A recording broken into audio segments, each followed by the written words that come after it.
morning.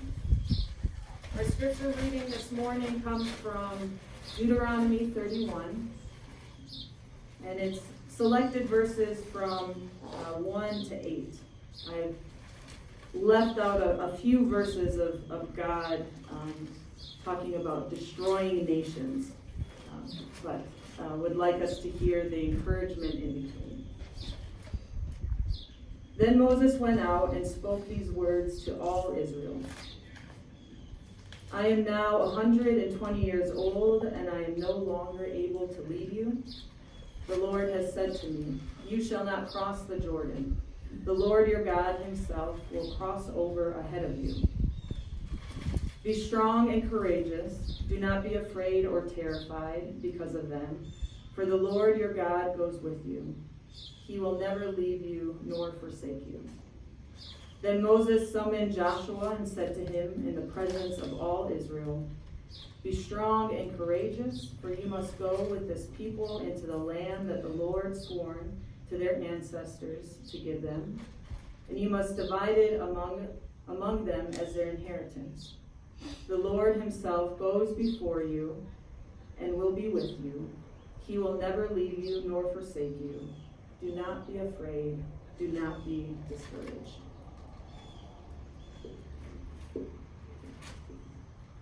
We are in the midst of so much change in this world right now, right? I don't even have to list the long litany of places in this world that are changing, because I think that it sits right in the forefront of all of our minds. Some of this change is exciting and so incredibly needed, while some is scary and brings even more uncertainty into our already uncertain world. And now here at St. Peter's, a transition and another change has begun.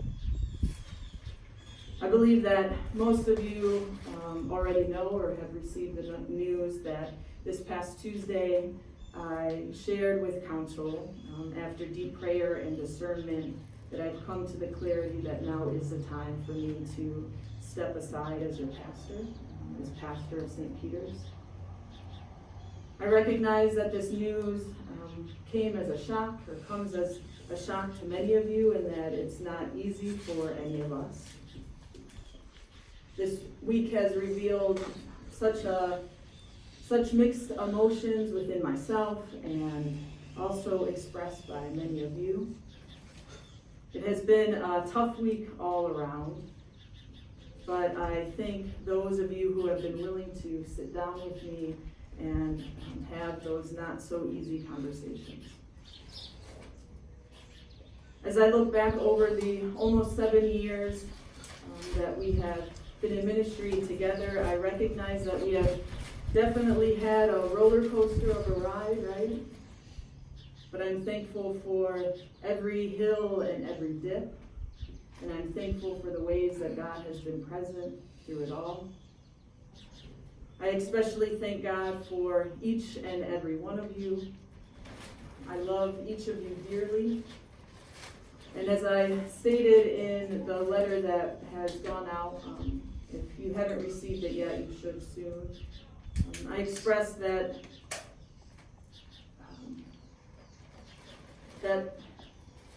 me leaving is no reflection on the love or hope that I have for St. Peter's being diminished. Please know that this decision that I have made comes with a great deal of thought and careful discernment. I have accepted a new call as pastor of Packanack Community Church in Wayne, New Jersey. And council and I are currently working out the details of this time of transition, and so my final day has not yet been decided, but we will be sharing this news in the weeks or days hopefully to come. But I pray that this time of transition will be a healthy one, where each of us can grieve honestly, but also celebrate and lift up all that we have been through and have accomplished together. The passage I read this morning in Deuteronomy was a scene at the very end of the Israelites wandering in the desert. They were gathered there at the banks of the Jordan River with Moses, who had been leading them through the long and treacherous journey through the desert. They stood there gazing over the Jordan River, looking into the land that had been promised to them for generations. They were so close, yet they weren't quite there. God decided that Moses would not be crossing over the Jordan with them into the promised land with the rest of the Israelites.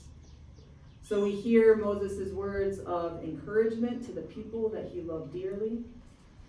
He said, "Be strong and courageous. Do not be afraid or terrified or discouraged. For the Lord your God goes with you, and God will never leave you or forsake you." We hear these same words again, these words of encouragement from Moses, then spoken to Joshua, who will become the Israelites' new leader, the one who will lead them into what is next. I resonate with this moment in our scriptures, with this moment in Moses' life. Not so much the part of Moses being 120 years old and is about to die. I hope that's not my story. But I think back over the almost 7 years of ministry that we have had together, and I most definitely recognize that we did some desert wandering together. We have been through a lot. We've struggled a bit. We've all grumbled a bit too, I would say. We've got turned around a couple times. But as was true for the Israelites, we have also discovered and learned. We have tried and accomplished some new things. We have spread God's love into this world in amazing ways and strive to support each other along the way. I also think that during this time together, we were continually striving for a promised land, right? Some goal or desire or something more through all of these years. And something that, in all truthfulness, I don't think any of us truly feel that we ever reached together. So we are here at this crossing point, at this threshold, possibly not crossing into a promised land that we had hoped for, but definitely into something new. I stand as Moses did with you on this side, but like Moses, after a little while, I will not continue on with you. But St. Peter's, you will continue to move forward. And although my journey with you ends here shortly, this is not the end of your story, of your journey. What is to come will definitely not be easy. What the Israelites faced on the other side of the Jordan was not all milk and honey. But it is my prayer that each one of us can take courage in the words that Moses shared with the Israelites and with Joshua. The Lord goes before you and will be with you. God will never leave you nor forsake you. Do not be afraid, do not be discouraged. At the end of the letter that I sent out this week, I shared 11 words that are essential to say and hear in times of great transition. Ones that were described in a UCC daily devotional that was sent through an email years ago. These words are, please forgive me, I forgive you, I love you, and thank you. It is my hope that between now and before the time I leave, that we each find the time to offer these words to one another and to take my lead with love and care. I'd like to start this process with you and address you collectively as a congregation. I ask you to please forgive me. Forgive me for all of the ways that I've let you down. for the times that I wasn't present when you truly needed me, for expectations or hopes that I didn't meet, for the times I might have frustrated you or asked you to volunteer too much or pushed you too hard with a change. Please forgive me if I have hurt you. Please forgive me for not being able to grow this church until its seams began to burst with members. I share honestly that there has been times during my pastorate here that I have been hurt or frustrated or even angered at times, but in all of these instances, I forgive you. And I do not carry any of this with me into the future. I truly do and deeply love you, and I hope that you can hear these words and take them as true. And I thank you for all of the love and the dedication that you give to this community, to each other, to me, and to my family.